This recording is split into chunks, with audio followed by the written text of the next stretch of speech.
Isa pang kilalang aktres ang napapabalitang pumirma na rin sa Star Magic matapos ang ilang taong pamamahinga sa industriya ng showbiz. Matapos ang matagumpay na pagpirma ni Lovie Poe sa talent management arm ng ABS-CBN. Usap-usapan ngayon ang pagbabalik ng isa pang pamilyar na mukha sa kapamilya. Ayon sa mga lumalabas na ulat, handa na umanong muling sumabak ang aktres sa pag-arte sa iba't ibang proyekto matapos ang kanyang pansamantalang paglayo sa limelight. Marami ang naniniwalang eto na ang tamang panahon upang muling ipakita ang kanyang husay sa harap ng kamera. Nagdulot ng kasabikan sa mga tagahanga ang balitang ito dahil matagal na nilang hinihintay ang pagbabalik ng aktres.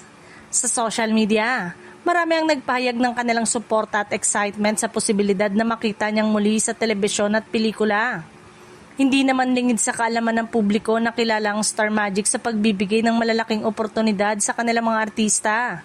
Dahil dito, marami ang umaasang mas marami pang proyekto at collaboration ang naghihintay para sa aktres sa ilalim ng nasabing talent agency.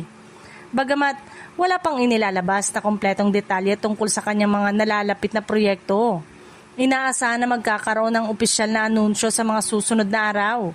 Patuloy ding inaabangan ng kanyang mga tagahanga ang kumpirmasyon mula sa Star Magic. Sa ngayon ay nananatiling mataas ang excitement ng publiko sa isa na namang malaking adisyon na roster sa Star Magic.